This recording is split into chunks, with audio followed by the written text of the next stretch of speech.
Bismillahirrahmanirrahim. Assalamualaikum warahmatullahi wabarakatuh. Ketemu lagi di Matematika kelas 9 untuk pertemuan ke-6 ya, kalau nggak salah. Iya, mudah-mudahan teman-teman semua sehat ya. Kita semua sehat, amin ya rabbal alamin. Oke, untuk pertemuan kali ini kita lanjut, yaitu kesebangunan ya. Karena di pertemuan sebelumnya kita sudah membahas mengenai kekongruenan dan sekarang dilanjut dengan kesebangunan, bangun datar. So stay tune and fokus ya. Oke, apa sih kesebangunan itu? Oke, dua bangun datar yang mempunyai sudut yang bersesuaian sama besar dan perbandingan atau rasio panjang sisi yang bersesuaian sama, maka disebut dengan sebangun. Wah, apa tuh ya? Nggak kebayang. Oke, nanti kita kasih contoh agar kebayang tuh apa maksud dari pengertian tersebut. Kemudian untuk notasinya dilambangkan dengan tanda seperti halis seperti ini ya. Ini untuk tanda kesebangunan. Oke. Nah, seperti apa sih dua bangun datar yang sebangun? Itu ada dua syarat. Yang pertama, sudut-sudut yang bersesuaian sama besar. Yang kedua, sisi-sisi yang bersesuaian memiliki perbandingan atau rasio yang sama. Oke. Kita lihat ya maksudnya apa. Ya, di sini Ibu sudah kasih dua buah bangun datar persegi panjang ya. Dua buah bangun datar persegi panjang. Nah, kalau dilihat secara sepintas, kedua bangun datar ini ya, si persegi panjang A, B, C, D dan PQRS ini bentuknya sama. Sama-sama persegi panjang. Yang bedanya apa? Ya, betul. Yang bedanya itu adalah ukurannya tidak sama. Beda dengan teori kemarin dengan mengenai kongruen. Kalau kongruen itu bentuk sama, ukuran juga harus wajib sama. Nah, ini bedanya dengan kesebangunan ya. Kalau sebangun itu adalah jadi bentuknya sama, sama-sama persegi panjang, tapi ukurannya berbeda. Nah, walaupun ukurannya berbeda, mereka harus punya aturan, yaitu bahwa ukurannya itu memiliki perbandingan atau rasio yang sama. Jadi nggak boleh sembarang mencantumkan ukuran. Oke? Oke. Udah mulai tergambar ya apa yang dimaksud dengan kesebangunan. Nah, di sini kita peroleh perbandingan panjang. Jadi kita harus tahu kan, ya, teman-teman juga udah tahu yang disebut sisi panjang itu yang mana. Yang ini ya biasanya, yang lebih panjang itu disebut sisi panjang. Nah, kita peroleh perbandingan sisi panjang AB dan PQ ya, jadi AB per PQ. Kenapa Ibu ambil AB per PQ? Jadi kalau di sini membicarakan tentang panjang, maka kalian ambil yang sisi panjang ya. Jadi panjang per panjang. Kalau dulu kan ayam per ayam, kan ayam lawan ayam ya, nggak mungkin ayam lawan harimau gitu ya. Jadi harus setara. Kalau panjang dengan panjang, AB per PQ misalnya. Bu, aku mau pengennya AB per RS. Boleh, mereka sama aja. Yang penting harus sisi panjang dan panjang lagi. Oke, lanjut ya. Jadi AB per PQ, nah masukkan angkanya, yaitu AB-nya 6, PQ-nya 12. Maka diperoleh perbandingan mereka adalah 1/2 atau 1/2 ya. 6 ke 12 kan 1/2. Nah gitu. Nah, kalau misalkan kita sudah memiliki perbandingan panjangnya 1/2, otomatis untuk perbandingan sisi lainnya, yaitu si lebar, harus sama. Kita lihat ya, perbandingan lebar, ambil CB. Nah, CB mau per siapa? Mau per lebar temannya, yaitu boleh SP atau RQ. Misalkan Ibu ambil RQ ya. Jadi lebar per lebar. Masukkan angkanya 3/6. Ternyata perbandingannya sama juga, yaitu 1/2. Nah, ini yang disebut dengan perbandingan atau rasio yang sama. Gitu ya. Jadi ukurannya harus sama. Gak bisa gitu misalkan CB 3, tiba-tiba RQ-nya itu 10. Nah, itu nggak sesuai. Jadi kalau misalkan RQ-nya 10, mereka tidak sebangun karena rasionya berbeda. Oke. Nah, terus aturan yang pertama, sudut-sudut bersesuaian sama besar. Yaitu sudut yang ditunjuk harus sama ya. Sudut A misalkan sama dengan sudut P. Sudut B mau sama dengan siapa? Sudut Q, sudut C sama sudut R kan. Lihat aja di sini AB PQ, berarti A sama dengan P, B sama dengan Q gitu ya. Mereka sudutnya sama. Jadi mereka memenuhi syarat dari dua bangun datar yang sebangun. Nah, misalnya kalian dikasih permasalahan seperti ini ya, terus kemudian diminta buktikan bahwa mereka sebangun. Nah, kalian harus membuktikan seperti ini. Harus memberikan argumen yang tepat, yang rasional dan sesuai teori. Nah, kemudian disimpulkan di sini. Panjang-panjang sisi yang bersesuaian memiliki perbandingan yang senilai atau yang sama. Oke, memenuhi. Kemudian sudut-sudut bersesuaian juga sama, memenuhi dua syarat ya. Nah, jadi harus dijelasin mereka memiliki dua syarat itu sehingga dapat disimpulkan bahwa bangun ABCD sebangun dengan bangun PQRS. Begitu. Jadi diharapkan kalian bisa memberikan memberikan kesimpulan atau menyatakan kesimpulan yang tepat berdasarkan teori-teori yang ada ya. Jelas ya? Oke.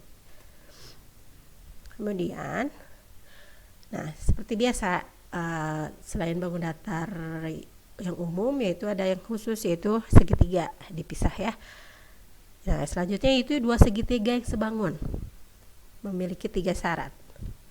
Yang pertama, panjang sisi-sisi yang bersesuaian memiliki perbandingan yang sama atau sisi-sisi. Jadi semua sisinya memiliki perbandingan yang sama. Kemudian sudut-sudut yang bersesuaian harus sama besar atau sudut. Kemudian dua sisi yang bersesuaian memiliki perbandingan yang sama dan sudut yang diapitnya itu harus sama besar atau si-susi. Contoh. Nah, biasanya untuk kasus segitiga permasalahannya dikasih seperti ini.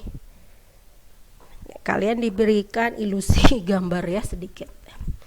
Di sini terdapat 2 buah segitiga yang sebangun. Ingat, sebangun itu artinya bentuknya sama, ukurannya berbeda. Berarti ada segitiga kecil dan segitiga besar. Sudah terlihat? Iya, harus jeli ya. Jadi permasalahannya biasanya diberikan segitiga yang menumpuk seperti ini. Oke, di sini ada 2 segitiga ya, yaitu segitiga ABC segitiga yang besar, dan segitiga DEC. Nah, jelas ya? Oke. Jadi mereka sebangun. Kemudian diketahui panjang-panjangnya yaitu CD 12. Ibu siapkan dulu pointernya. CD 12. Nah, 12. Kemudian AD 6. AD cuma segini ya, saya 6. Kemudian AB itu 9. Dan udah. Yang ditanyakan adalah DE. Dan nanti kalian harus menentukan berapa DE dan membuktikan bahwa mereka sebangun. Oke, siap? Oke. Nah, jadi dari 2 segitiga ini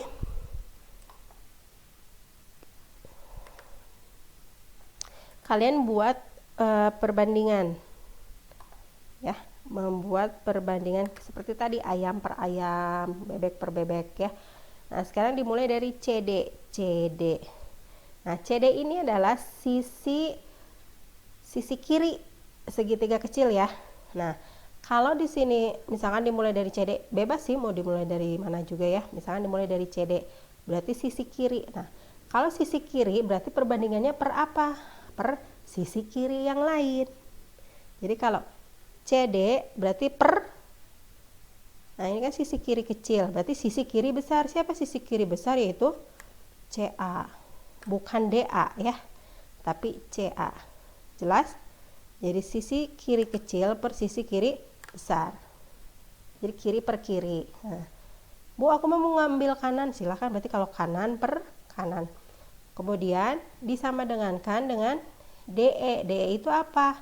DE itu alas kecil. Nah, kalau alas berarti perbandingannya dengan siapa? Dengan alas lagi. Berarti DE per AB, yaitu alas kecil per alas besar. Paham ya? Dan jangan sampai kebulak-balik. Kalau misalkan ini kecil dulu, yang di bawah besar, ini juga harus konsisten. Kecil dulu baru besar. Kemudian satu lagi sisinya yaitu EC, yang tadi yang kanan ya. Berarti kanan per kanan. EC per BC. Nah, untuk ketiga perbandingan ini tidak digunakan semua, hanya digunakan 2 pasang saja. Misalkan kita ambil yang ada angkanya ya, yaitu ya CD per AC, DE per AB. Jadi gunakan 2 perbandingan saja. Ini ya, gunakan yang ada angkanya. Karena EC dan BC sebenarnya ada, cuman kan sama dengan yang kiri. Oke. Sekarang kita masukkan CD. CD itu 12 ya. AC, hati-hati, AC itu yang besar ya. Atas ke bawah yaitu 12 tambah 6. Nah, oke. Teliti ya, AC. Sama dengan DE. DE itu ditanyakan, ya ditulis saja. AB 9 ada, tulis saja 9. Oke. Setelah ini kan tinggal kali silang ya. Nah, kali silang saja, kalian sudah pandai. Jadi DE ini Ibu langsung ya, kalau kalian boleh misalnya satu-satu. DE kali 18 sama dengan 9 kali 12 gitu ya. Jadi diperoleh DE-nya adalah 6. Oke. Sekarang buktikan bahwa ABC sebangun, yaitu harus memenuhi yang mana syaratnya. Nah, coba sudut C itu sama dengan sudut C juga. Kemudian sudut A itu sama dengan sudut D karena mereka adalah sehadap. Sudut B sama dengan sudut E juga sehadap.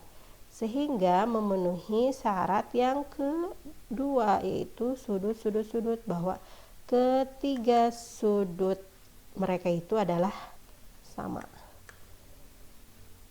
Oke, ya. Kalau misalkan masih bingung nanti boleh diputar ulang lagi ya. Oke, untuk contoh, untuk latihan soal. Nah, ini latihan soalnya ada 2 buah soal. Ya, yang pertama itu ada 2 buah bangun datar persegi panjang. Ya, oke.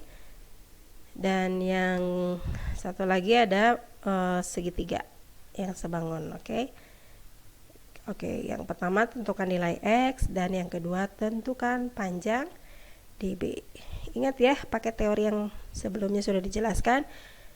Panjang per panjang, lebar per lebar kali silang, nanti dapat ditemukan nilai X ya. Untuk yang segitiga juga sama. Di sini ada segitiga apa aja coba? Yang kecilnya itu adalah ADE, yang besarnya adalah AB C. Nah, kalian bikin perbandingannya.